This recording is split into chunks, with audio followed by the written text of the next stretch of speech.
Kita bangkit berdiri yuk. Puji Tuhan, kita akan ada di dalam ibadah kita bersama-sama. Kita siapkan hati kita, kita siapkan pikiran kita bersatu di dalam doa. Sungguh kami bersyukur ya Tuhan buat setiap perbuatan-Mu yang ajaib dalam kehidupan kami. Kami ada saat ini Tuhan Yesus, kami mau bersama-sama Tuhan, satukan hati kami, iman kami, roh kami dalam Tuhan. Mau memuji, menyembah Tuhan, bersama-sama berdoa kepada Tuhan Yesus. Kami angkat kedua tangan kami Tuhan, kami serahkan ibadah kami ke dalam tangan pengasihan Tuhan. Engkau yang mengurapi setiap kami, Engkau yang memberkati setiap kami. Engkau itu bungkus kami dengan kuasa darah-Mu Tuhan. Kami serahkan hidup kami serahkan hati dan pikiran kami. Biar bibir mulut kami Tuhan memuji-muji Tuhan, Allah kami yang dahsyat luar biasa. Hanya di dalam nama Tuhan Yesus kami berdoa, kami bersyukur dan percaya. Haleluya, amin. Tepuk tangan buat Tuhan Yesus Kristus. Silakan duduk kembali Bapak Ibu.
untuk berdiri.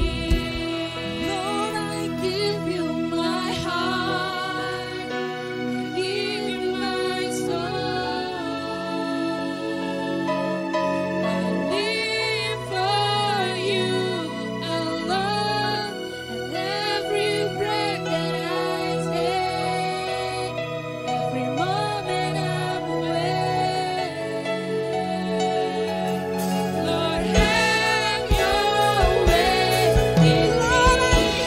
Lord, I give you my heart, I give you my soul.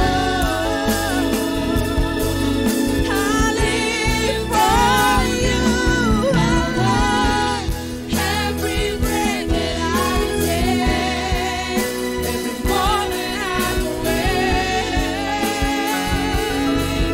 Lord, have your way in me. Lord, have your way. Lord, have your way in me. Lord, have your way in me. This is my soul, my Savior God, to thee. How great thou art! How great thou art! That sings my soul, my Savior God, to thee. How great thou art! How great thou art! Kami angkat tangan kami Tuhan. That sings my soul, my Savior God, to thee. How great thou art!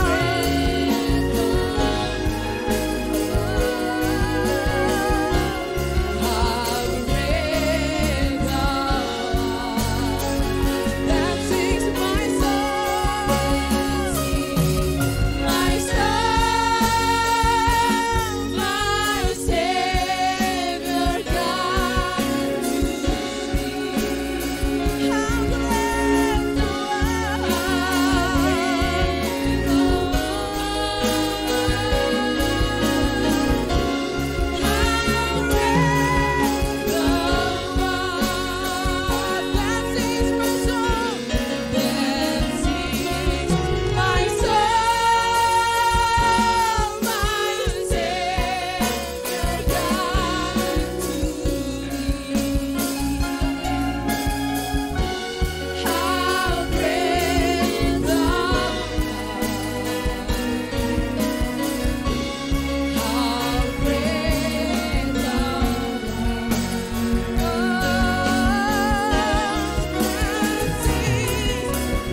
di dalam nama Yesus. Haleluya. Amin.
Persiapkan hati kita.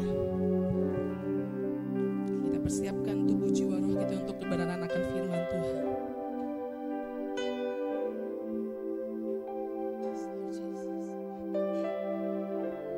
Terima kasih Tuhan Yesus.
Shalom Bapak Ibu yang dikasihi oleh Tuhan, selamat hari Minggu yang diberkati oleh Tuhan. Terima kasih untuk kepercayaan yang diberikan oleh saya, Pendeta Hendrik dari Bali, untuk menyampaikan kebenaran firman Tuhan di hari ini. Mari sama-sama kita berdoa. Tuhan, terima kasih untuk kebenaran-Mu, dan terima kasih Engkau adalah firman hidup itu sendiri. Dan sebentar kami akan mendengarkan firman Tuhan. Tolong kami Roh Kudus sehingga kami bisa mengerti dan dapat mengaplikasikannya dalam kehidupan kami sehari-hari. Terima kasih Tuhan yang sudah siap mendengarkan firman Tuhan. Sama-sama kita berkata amin. Baik Bapak Ibu yang diberkati oleh Tuhan, saya mau menyampaikan kebenaran firman Tuhan dengan judul 3 hal yang dikehendaki Allah di dalam Kristus Yesus bagi orang percaya. Saudaraku, kalau kita baca di dalam kitab Perjanjian Lama, kita juga baca di dalam kitab Perjanjian Baru, kita mendapati begitu banyak nabi, begitu banyak rasul, begitu banyak anak-anak Tuhan yang percaya kepada Tuhan, yang dipilih Tuhan dengan sungguh-sungguh melakukan kehendak Tuhan di dalam kehidupan mereka pada zamannya. Bahkan kalau kita baca di dalam kitab Kisah Para Rasul pasal yang ke-13 ayat 22 sampai 36, di sana dikatakan juga tentang Daud yang melakukan kehendak Tuhan pada zamannya. Daud memiliki hati yang sungguh luar biasa. Bahkan Tuhan bersaksi sendiri bahwa Daud adalah satu orang yang berkenan di hati Tuhan. Dan dia melakukan kehendak Tuhan pada zamannya dia. Nah, hari ini kita juga kepingin, kita juga mau untuk melakukan kehendak Tuhan di zaman kita, di era kita yang sekarang ini.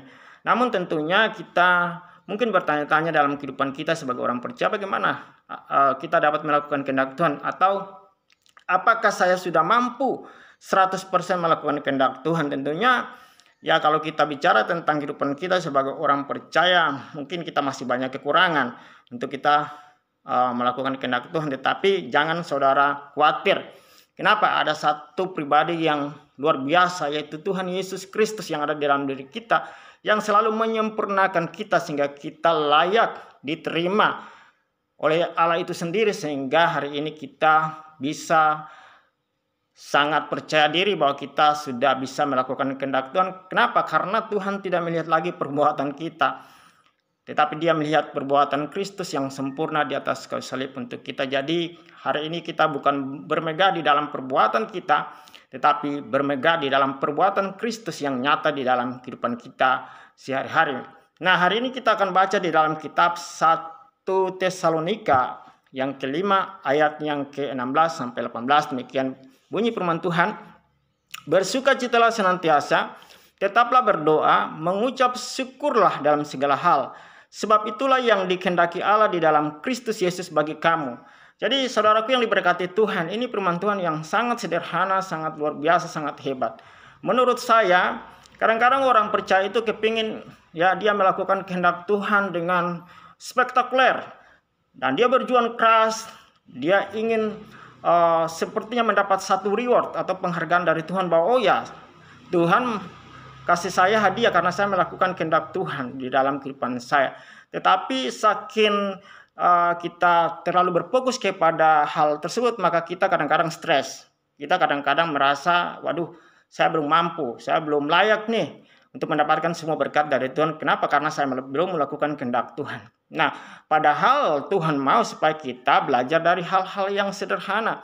Tuhan mau supaya kita belajar dari hal-hal yang kecil. Ya, biasanya orang percaya itu yang sesuatu yang kecil itu diremehkan. Tetapi Tuhan bilang begini, barang siapa setia dalam perkara kecil, maka Tuhan kasih tanggung jawab yang besar. Nah, di dalam firman Tuhan kali ini ada 3 hal yang dikatakan kita lakukan ini, maka itu kita sudah melakukan kehendak Tuhan. Dikatakan bahwa bersukacitalah senantiasa, tetaplah berdoa, mengucap syukurlah dalam segala hal, sebab itulah yang dikehendaki Allah di dalam Kristus Yesus bagi kita orang percaya. Nah, 3 hal yang dikatakan oleh firman Tuhan ini apa yang dikehendaki Allah di dalam Kristus Yesus yang mau kita lakukan. Yang pertama, bersukacitalah senantiasa. Nah, ini sangat sederhana, tetapi banyak kali orang Kristen tidak mampu melakukannya. Kenapa? Karena mereka kalau punya sukacita, kalau ada banyak berkat, banyak uang, banyak makanan, banyak materi, banyak sesuatu yang berlimpah-limpah, baru mereka bilang, hore aku bersukacita, hore ya ada sukacita. Tetapi sebenarnya apakah demikian? Kalau kita punya banyak uang baru kita bersukacita, nanti kalau tidak ada uang bagaimana? Apakah kita masih bersukacita? Enggak. Apakah sukacita kita itu senantiasa atau hanya pasang surut, naik turun seperti itu?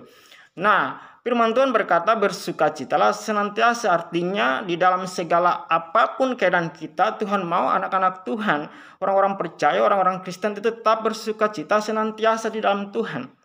Jadi yang menjadi pusat sukacita kita itu Yesus Kristus, yang menjadi sumber sukacita kita senantiasa di dalam kehidupan kita sehari-hari itu ialah Tuhan Yesus Kristus yang mengalir di dalam kehidupan kita itu karena ada Kristus Yesus, pribadi yang luar biasa, yang sangat kita hormati, yang sangat kita kagumi, sehingga lahirlah sukacita yang mengalir terus apapun situasinya, ada uang, tidak ada uang, ya ada makanan, tidak ada makanan. Kita percaya bahwa Tuhan memberikan kita sukacita yang berlimpah-limpah di dalam kehidupan kita setiap hari. Jadi sukacita kita tidak tergantung dengan keadaan, tidak tergantung kalau kita punya banyak uang baru kita bersukacita, nanti tidak ada uang tidak bersukacita, atau pada saat kita mungkin dalam kelemahan tubuh kita tidak mampu bersukacita, tidak. Tetapi dalam keadaan apapun, dalam situasi kondisi apapun, dalam pergumulan apapun, Tuhan ajarkan kita untuk kita tetap bersukacita. Kenapa? Ini adalah hal yang sangat dikehendaki Allah di dalam Kristus Yesus untuk kita lakukan setiap hari sebagai orang percaya. Nah, itulah yang Tuhan mau kita lakukan. Banyak kali orang Kristen tidak mampu bersukacita di dalam kehidupan mereka. Kenapa? Karena mereka terlalu berfokus kepada duniawi. Mereka terlalu berfokus kepada materi. Mereka tidak berfokus kepada Tuhan. Mereka tidak berfokus kepada sumber sukacita dan pusat sukacita kita, yang adalah Yesus Kristus, itu yang membuat kita senantiasa bersukacita apapun keadaan kita. Itu yang pertama. Lalu yang kedua dikatakan bahwa tetaplah berdoa. Salah satu hal yang Allah kehendaki di dalam Kristus Yesus ialah kita berdoa.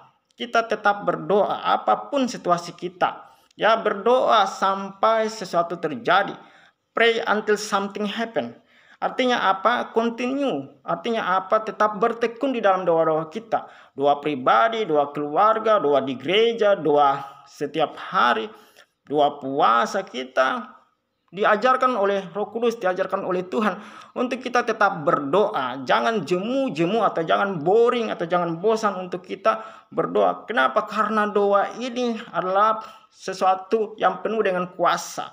Ketika kita berdoa, maka Tuhan bekerja. Ketika kita percaya, maka itu mujizat terjadi. Di dalam doa kita menaikkan juga apapun yang menjadi keinginan dan apapun menjadi kebutuhan kita. Tentunya keinginan kita itu bukan berdasarkan ego, tapi berdasarkan Tuhan itu sendiri. Sama seperti Daud, ya, dia bertanya kepada Tuhan pada saat dia mau berperang, dia mau melakukan segala sesuatu, dia harus bertanya kepada Tuhan. Demikian juga sebagai anak-anak Tuhan di zaman ini, kita juga bertanya sebelum kita bekerja, sebelum kita melayani, sebelum kita melakukan segala aktivitas apapun yang kita kerjakan, kita selalu bertanya kepada Tuhan, selalu berkomunikasi kepada Tuhan, karena doa ini adalah komunikasi dengan Tuhan. Di dalam doa juga ada berserah diri, ada penyerahan, ada kerendahan hati. Jadi doa yang dijawab oleh Tuhan itu lahir dengan iman yang kita percaya itu sudah dijawab oleh Tuhan. Kita tidak lagi terus meminta-minta, tetapi kita bersyukur kepada Tuhan seperti yang dikatakan tadi, bahwa kita bersukacita. Nah, di dalam doa-doa kita juga bersukacita, kita berdoa dan kita percaya bahwa Tuhan sudah menjawab doa-doa kita. Kenapa? Karena kita orang percaya, kita orang beriman. Kita berjalan dengan iman dan kita percaya bahwa kita berdoa dan itu kita sudah dapat. Jadi Alkitab mengajarkan kita untuk kita senantiasa bertekun di dalam doa. Apapun persoalan kita, kalau kita sakit kita berdoa, kita memperkatakan firman Tuhan, kita mendeklarasikan firman Tuhan. Kalau anak kita sakit, kalau orang tetangga kita sakit, kita doakan mereka. Kenapa? Karena doa ini sangat berkuasa. Bahkan mujizat lahir banyak dari hasil doa-doa yang kita terus naikkan kepada Tuhan, dan kita percaya di dalam kerendahan hati dan di dalam penyerahan kepada Kristus kita menaikkan doa-doa kita. Kita tahu bahwa Tuhan Yesus ketika di muka bumi ini, dia sangat luar biasa di dalam doa-doanya dia. Walaupun dia adalah Tuhan 100%, dia juga manusia 100%, tetapi dia sangat terlatih ya berdoa setiap hari. Bahkan dia bangun pagi-pagi dan dia menaikkan doa-doanya, dia bersyukur kepada Tuhan dan dia melakukan penyembahan kepada Bapa di sorga. Demikian apakah Tuhan melihat kita masih tetap berdoa di dalam segala sesuatu. Banyak orang Kristen ketika dia mendapatkan berkat banyak atau berlimpah-limpah, makanya dia berdoa begitu gembira, begitu riang, tetapi ketika pasang surut dalam kehidupannya dia berhenti berdoa. Jangan pernah berhenti berdoa, saudaraku yang diberkati oleh Tuhan. Tetaplah berdoa sampai sesuatu terjadi. Bahkan kita berdoa bukan hanya kita mau mendapatkan mujizat, tetapi di dalam doa-doa kita ada sukacita yang mengalir, karena kita doa itu menjadi lifestyle atau doa menjadi gaya hidup kita sebagai orang percaya. Kenapa? Karena doa juga bukan hanya kita berkomunikasi dengan Tuhan, tetapi sebagai senjata yang luar biasa yang dapat membuat kita menang setiap hari di dalam peperangan rohani. Lalu yang ketiga, yang terakhir, di sini dikatakan bahwa mengucap syukurlah dalam segala hal, sebab itulah yang dikehendaki Allah di dalam Kristus Yesus bagi kamu. Jadi poin yang ketiga yang ingin saya share, yang ingin saya bagikan ialah kita sebagai anak-anak Tuhan, yang dikehendaki oleh Tuhan ialah mengucap syukurlah dalam segala hal. Jadi kita mengucap syukur ini dalam segala hal, bukan hanya pada saat kita lagi sehat, banyak uang, banyak makanan enak, ataupun banyak ya kita bisa berpergian ke luar negeri atau bisa melakukan banyak hal, diberkati dalam bisnis, usaha, pekerja. Tetapi firman Tuhan bilang mengucap syukurlah dalam segala hal, karena ini yang dikehendaki Allah. Tuhan mau sebagai anak-anak Tuhan di dalam kehidupan kita sebagai orang percaya, kita mengucap syukur dalam segala hal. Artinya seluruh kehidupan kita harus dipenuhi dengan ucapan syukur. Kebalikan dari mengucap syukur ialah apa? Bersungut-sungut. Tuhan tidak mau kita komplain. Kenapa orang Israel tidak masuk ke tanah perjanjian atau tanah Kanaan? Salah satu dosa yang menyebabkan orang Israel tidak masuk karena mereka bersungut-sungut, atau mereka tidak mau bersyukur kepada Tuhan. Mereka tidak mau berterima kasih kepada Tuhan. Mereka komplain, mereka bersungut-sungut. Dikasih mana makanan yang dari surga masih bersungut-sungut ya. Pada saat mereka di padang gurun, ya kan, dikasih rubah air menjadi air yang pahit menjadi manis, ya masih saja bersungut-sungut. Dikasih makanan daging burung puyuh, masih saja bersungut-sungut. Banyak kali anak-anak Tuhan seperti orang Israel yang selalu bersungut-sungut ya kepada Tuhan. Kalau Tuhan tidak jawab doanya, bersungut-sungut. Kalau Tuhan lagi mungkin di dalam kesakitan dia berdoa dan belum melihat mujizat Tuhan, dia mulai bersungut-sungut. Kenapa hal ini terjadi dalam kehidupanku? Apakah Tuhan tidak ada? Apakah Tuhan tidak sayang sama saya lagi? Apakah Tuhan sudah tidak suka sama saya lagi? Apakah saya berdosa sehingga Tuhan sudah marah sama saya, sehingga Tuhan tidak lagi memberkati kehidupan aku? Kita sebagai anak-anak Tuhan, Tuhan mau supaya kita mengucap syukur dalam segala hal. Tuhan mau kita mengucap syukur senantiasa. Apapun yang terjadi dalam kehidupan kita, Tuhan mengatakan bahwa hal yang terbaik yang kita lakukan ialah kita mengucap syukur. Bangun pagi kita mengucap syukur. Kita berterima kasih karena napas hidup yang Tuhan berikan. Banyak orang pikir bahwa mujizat itu adalah uang, mujizat itu adalah berkat Tuhan secara materi. Ya, banyak orang ya mendefinisikan berkat atau mujizat itu dengan hal yang sifatnya materi. Tetapi ketika kita bangun, kita melihat bahwa kita masih hidup saat ini, kita masih ada, itu bukankah mujizat terbesar yang perlu kita syukuri dalam kehidupan kita sebagai anak-anak Tuhan. Tuhan mengatakan kita mengucap syukur dalam segala keadaan. Dalam segala hal, apapun yang terjadi dalam kehidupan kita, kita mau belajar senantiasa untuk percaya. Kita mau belajar senantiasa yang keluar dari mulut kita bukan komplain. Yang keluar dari mulut kita bukan sungut-sungut atau caci maki. Atau yang saya maksudkan ialah masih bertanya tentang kuasa Tuhan. Masih bertanya tentang apakah Tuhan baik sama kita. Apakah Tuhan begitu sayang sama saya. Kita masih meragukan, kita masih bimbang, kita masih kurang percaya kepada Tuhan yang telah berkorban di atas kayu salib untuk kehidupan kita sebagai orang percaya.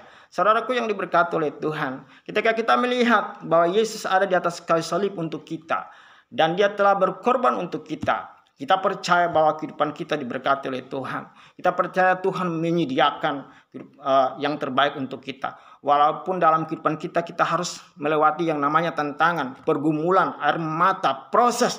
Tetapi firman Tuhan berkata bahwa Tuhan adalah gembalaku yang baik, takkan kekurangan aku. Kita percaya bahwa kalau kita meminta kepada Tuhan di dalam doa, di dalam bersukacita, di dalam ucapan syukur, maka kita percaya Tuhan tidak sekalipun meninggalkan orang yang berharap, yang terus mengandalkan Tuhan. Jadi ini adalah 3 hal yang sangat sederhana, yang sangat penting, yang sekali mungkin banyak diremehkan oleh orang-orang, banyak diremehkan oleh orang percaya. Tetapi Tuhan bilang inilah yang dikehendaki Allah di dalam Kristus Yesus bagi kamu, bagi saudara dengan saya, bagi kita orang percaya. Tuhan menghendaki kita melakukan ketiga hal ini. Kalau kita melakukan 3 hal ini, maka otomatis kita sudah melakukan kehendak Allah di zaman ini. Itu yang Tuhan mau sampaikan kepada Bapak Ibu dan saya juga sebagai seorang hamba Tuhan yang terus belajar bagaimana bisa melakukan kehendak Tuhan di zaman ini. Saudaraku yang diberkati Tuhan, aplikasinya dalam kehidupan kita bahwa kita terus senantiasa tetap bersukacita. Kita selalu bersukacita senantiasa. Kita tetap berdoa. Kita tetap mengucap syukur. Dan jangan pernah ragukan Tuhan. Jangan pernah bimbang. Jangan pernah khawatir. Karena Allah kita yang sembah, Allah kita yang kita sembah adalah Allah yang berkuasa, bertanggung jawab di dalam kehidupan kita. Terima kasih. Kita mau mengucap syukur kepada Tuhan. Kita mau berdoa terus. Kita juga berdoa untuk orang lain. Dan kita juga berdoa untuk Tuhan melakukan berbagai hal-hal yang luar biasa sehingga nama Tuhan dipermuliakan di muka bumi ini. Saudaraku yang diberkati Tuhan, demikian firman Tuhan yang saya sampaikan hari ini. Mari sama-sama kita tundukkan kepala, kita berdoa kiranya firman Tuhan ini dapat benar-benar kita lakukan dalam kehidupan kita sehari-hari. Mari kita berdoa. Bapa yang baik, terima kasih untuk ketiga hal. Yang pertama, Tuhan ajarkan kita untuk kita senantiasa bersukacita dalam segala hal, dalam segala keadaan. Dan Tuhan mengajarkan kita untuk kita tetap berdoa sampai kita melihat sesuatu yang terjadi dalam kehidupan kita. Dan kita percaya itu sudah terjadi dan terjadi lewat iman kita. Dan Tuhan mau mengajarkan kita juga untuk kita mengucap syukur, bukan komplain, bukan bersungut-sungut, tapi mengucap syukur dari dalam hati kita, dari mulut yang keluar juga untuk menyembah memuliakan nama Tuhan. Terima kasih. Kiranya Tuhan memberkati kami semua yang mendengarkan firman Tuhan ini. Dan kita bisa mengaplikasikannya dalam kehidupan kita sehari-hari. Di dalam nama Yesus kami sudah berdoa dan mengucap syukur. Sama-sama kita katakan amin. Terima kasih Bapak Ibu yang diberkati oleh Tuhan. Kiranya firman Tuhan ini dapat membuat kita semakin kuat dan juga mendorong kita dan memotivasi kita untuk kita tetap maju untuk melakukan hal-hal yang spektakuler yang Tuhan percayakan dalam kehidupan kita. Amin.